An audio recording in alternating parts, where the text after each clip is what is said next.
Hi viewers, welcome to our channel. Amar Raja company Telangana నుండి వెళ్ళిపోతుంది అన్న ఒక వార్త సోషల్ మీడియాలో వైరల్ అవుతుంది. మొన్న కూడా ఇది గల్లా జయదేవ్ గారి కంపెనీ అమర్ రాజా అనేది, ఆయన కూడా వార్నింగ్ ఇచ్చారు రేవంత్ రెడ్డి గారికి అని చెప్పేసి వార్తలు కూడా వినిపించాయి. అసలు తెలంగాణ నుంచి షిఫ్ట్ చేయడానికి గల కారణం ఏంటి? మరి దీనిపైన ఇప్పుడు ప్రభుత్వం కూడా స్పందించింది అని చెప్పేసి అంటున్నారు. దీని పట్ల వాళ్ళు కూడా కీలక నిర్ణయం తీసుకోబోతున్నారని చెప్తున్నారు. మరి వాళ్ళు ఏం కీలక నిర్ణయం తీసుకున్నారు? ఎందుకు ఈ అమర్ రాజా కంపెనీ తెలంగాణ నుండి తరలిస్తున్నారు? ఇప్పుడు ఇదే అంశం మీరు డిస్కస్ చేయడానికి ప్రజెంట్ మనతో పాటు జయదేవ్ గారు సీనియర్ జర్నలిస్ట్ ఉన్నారు. వారితో ఒకసారి మాట్లాడదాం. సార్ నమస్కారం. సార్ నమస్తే. సార్, గల్లా జయదేవ్ గారు అమర్ రాజా కంపెనీ తెలంగాణ నుండి షిఫ్ట్ చేస్తున్నారని చెప్పేసి వార్తలు అయితే వినిపిస్తున్నాయి. మొన్న కూడా ఆయన ప్రభుత్వాన్ని కాస్త హెచ్చరించినట్టుగా కొన్ని మా కండిషన్స్ని బట్టి నెరవేర్చాలన్నట్టుగా కోరారు సార్. అయితే ఇప్పుడు మరి ప్రభుత్వం నెరవేర్చలేదా? ఎందుకు కంపెనీని షిఫ్ట్ చేస్తున్నారు? మరి గల్లా జయదేవ్ గారు అంటే మరి చంద్రబాబు నాయుడు గారికి కాస్త దగ్గర మనిషి, ఎంపీగా కూడా వర్క్ చేశారు. మరి ఆయన దీని వెనుకేమన్నా ఉన్నారన్న కూడా సందేహాలు వినిపిస్తున్నాయి సార్. మరి తెలంగాణ ప్రభుత్వం దీనిపైన ఎటువంటి నిర్ణయం తీసుకోబోతుంది అంటారు సార్? ఇది వార్తలు బాగా స్ప్రెడ్ అయ్యింది. మేబీ మీరు అన్నట్టు గల్లా జయదేవ్ గారు కూడా అంటే ప్రభుత్వం నుంచి ఏదైతే అందాల్సిన ఫెసిలిటీస్ ఉంటాయో అవి త్వరితగతిన అందలేదు, లేదంటే వాళ్ళు కేటాయించిన భూమి విషయంలో కానీ. వాస్తవానికి గల్లా జయదేవ్ గారి కంపెనీని విస్తరించాలనే యోచనలోనే ఇక్కడ కూడా రిక్వెస్ట్ పెట్టుకున్నట్టున్నారు. ఒకటి ఇక్కడ రిక్వెస్ట్ పెట్టుకున్నారు, రెండోది అక్కడ కూడా పొమ్మలు లేక పొగబెట్టారు కదా గల్లా జయదేవ్ని. ఆఖరికి ఆయన ఇంకా నాకు ఈ రాజకీయాలు కూడా వద్దురా బాబు అని చెప్పి గుంటూరులో ప్రెస్ మీట్ పెట్టి కూడా దాన్ని నమస్కారం పెట్టేశాడు ఆయన. కాంగ్రెస్ మాజీ మంత్రి గల్లా అరుణ్ గారి అబ్బాయి, పైగా అందరికీ తెలిసిన విషయమే మహేష్ బాబు గారు అక్క భర్త. సో గుంటూరు ఎంపీగా చేశారు గతంలో. ఆ తర్వాత రాజకీయాలకు స్వస్తి చెప్పారు, కేవలం బిజినెస్ మీదే కాన్సన్ట్రేట్ చేయబోతున్నాను, మళ్ళీ అన్నీ అనుకూలిస్తే మరలా రాజకీయాల్లో చూస్తాను అనుకున్న వ్యక్తి. సో కంపెనీ విస్తరించే భాగంగానే తెలంగాణలో కూడా అప్పుడున్న ప్రభుత్వాన్ని రిక్వెస్ట్ పెట్టుకోవడం, వాళ్ళు శాంక్షన్ చేస్తానంటాం. కేటీఆర్ గారు కూడా దానికి సంబంధించి, అదే అప్పటి ప్రభుత్వం మాజీ మంత్రి కేటీఆర్ గారు కూడా అన్నీ వాళ్ళు భూమి మీద కేటాయించారు, అన్నీ జరిగాయి. సో ఇప్పుడు ప్రభుత్వం మారడం వల్ల, లేదంటే కొన్ని పెండింగ్ స్టేజ్లో ఉన్న పత్రాలకు సంబంధించి సంతకాలు అవి ఎక్కడెక్కడ ఆగిపోతూ ఉంటాయి గవర్నమెంట్ మారే క్రమంలో. సో అట్లాంటి పెండింగ్ వర్క్స్కి ఏవో మేబీ ఆగిపోయి ఉండొచ్చు. అందువల్ల ఆయన మాకు అది త్వరితగతిన పూర్తి చేయండి, మేము ఎస్టాబ్లిష్ చేసుకోవాలనే ఉద్దేశంలో చెప్పుండొచ్చు. బట్ గల్లా జయదేవ్ గారు కూడా, నేను ఒక దగ్గర ఒక ఆర్టికల్ చదివింది ఏంటంటే, అమర్ రాజా బ్యాటరీస్కి వరల్డ్ వైడ్గా మంచి పేరుంది. భారతదేశంలో నాకు తెలిసి నెంబర్ 1 బ్యాటరీ కంపెనీ అంటే అమర్ రాజా అని అంటారు. ఎమరాన్ పేరు మనం చూస్తుంటాం, బట్ అమర్ రాజా బ్యాటరీస్ అవి. సో అది మనకి రేణిగుంట దగ్గర ఒక పెద్ద అదొక టౌన్షిప్పే ఉంటుంది వాళ్ళకు, ఎంప్లాయీస్కి సంబంధించి కానీ ఫ్యాక్టరీ కానీ అన్నీ కూడా. దాంట్లో ఉన్న రిమార్క్స్ కూడా చాలా తక్కువ. ఎంత బాగా డెవలప్ చేశారంటే గల్లా జయదేవ్ గారు, ఆయన టేక్ ఓవర్ చేసేసరికి కేవలం 150 కోట్ల నుంచి 200 కోట్ల మధ్యలో టర్న్ ఓవర్ ఉండే కంపెనీ ఈరోజు 5,000 కోట్ల టర్న్ ఓవర్కి వెళ్ళిపోయిందంటే ఇట్స్ నాట్ ఏ జోక్ అనమాట. సో అంత బాగా డెవలప్ చేసేవారు కాబట్టి దాన్ని స్ప్రెడ్ చేసే ఉద్దేశంలో తెలంగాణకి వేరే రాష్ట్రాలు కూడా విస్తరించాలని అనుకున్నారు. దాంట్లో భాగంగానే మన తెలుగు రాష్ట్రాల్లో అయితే బెటర్ అని ఎక్కడ అనుకున్నారేమో. మరి అప్పుడు అన్నీ అనుకున్నారు, సరిగ్గా అవ్వలేదు. బట్ గవర్నమెంట్ మారే క్రమంలో కొన్ని రకాల పెండింగ్ బిల్స్ కూడా ఆగిపోతుంటాయి, కొన్ని కాంట్రాక్ట్స్ ప్రాజెక్ట్స్ సంబంధించి కూడా ఆగిపోతుంటాయి. అలాగేదో అడ్డంకి జరిగినట్టుంది. దాని మీద ఆయన స్పందించడం, ఇంకా లాభం లేదు, ఎలాగూ మళ్ళీ వాళ్ళకు అనుకూలమైన ప్రభుత్వం వచ్చింది. గతంలో నేను టీడీపీ ఎంపీగా చేశారు కాబట్టి మరలా ఆంధ్రప్రదేశ్లోనే అక్కడే పూర్తి కాన్సన్ట్రేట్ చేసే క్రమంలోనే అక్కడికి వెళ్ళిపోతారా అనుకుంటున్నారు అన్నట్టు వార్తలు అయితే వచ్చాయి.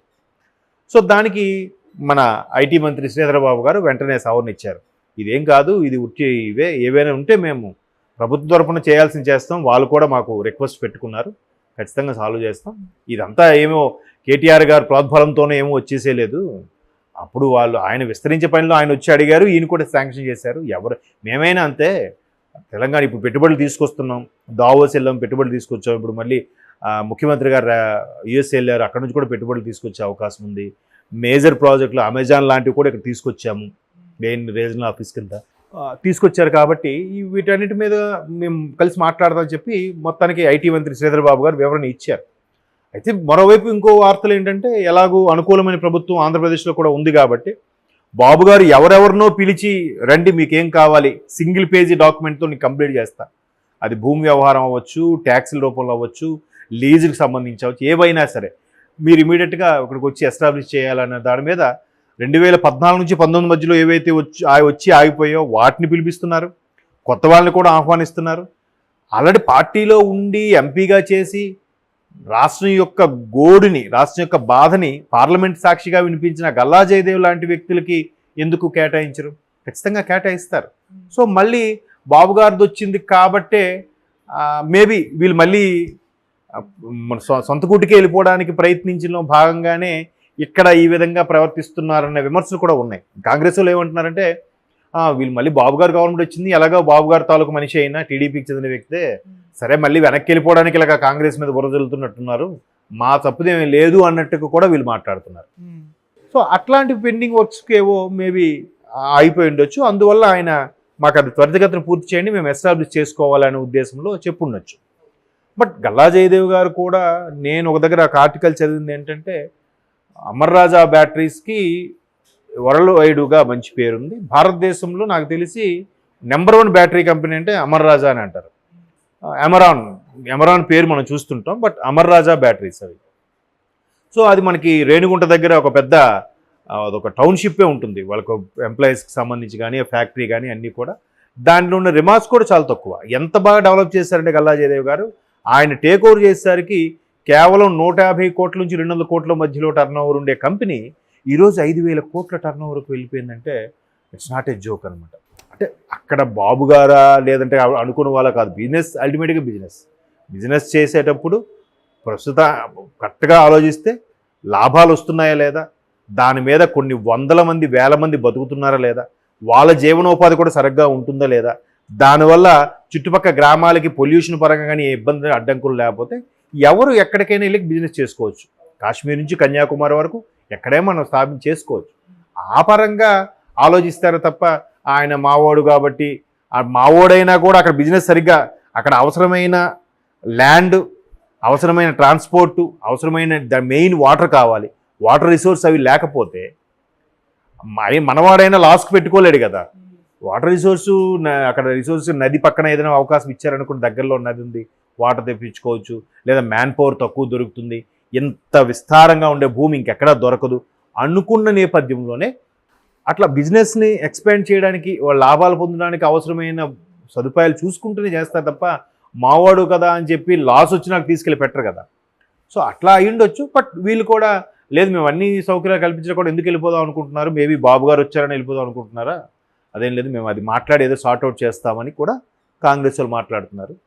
మేబీ ఇక్కడ కూడా కొంత ఉంది, అక్కడ కూడా మళ్ళీ ఎస్టాబ్లిష్ చేసుకున్నారు అనుకోండి, బాగానే ఉంటుంది. ఒక విధంగా జయదేవ్ గారు, గల్లా జయదేవ్ గారు జగన్మోహన్ రెడ్డి గారు కానీ అలా బిహేవ్ చేయకపోయింటే, ఆయన అన్ని కొత్త కర్మాగారాలకి అవకాశం ఇవ్వడం, ఎక్స్పాండ్ చేయడానికి ఎవరికి ఏది కావాలంటే చేస్తుంటే ఆయన అసలు ఇటు వచ్చేవాడే కాదేమో. అంటే ఇటు స్ప్రెడ్ చేయాలని ఆలోచన ఉంది, బట్ మేము అక్కడే ఫుల్గా ఎస్టాబ్లిష్ చేసేవాడేమో వేరే దగ్గర ఎక్కడైనా, రేణిగుంట కాకుండా ఇటువైపు ఒంగోలు వైపు కానీ లేదంటే వైజాగ్ వైపు కానీ చేసేవారేమో.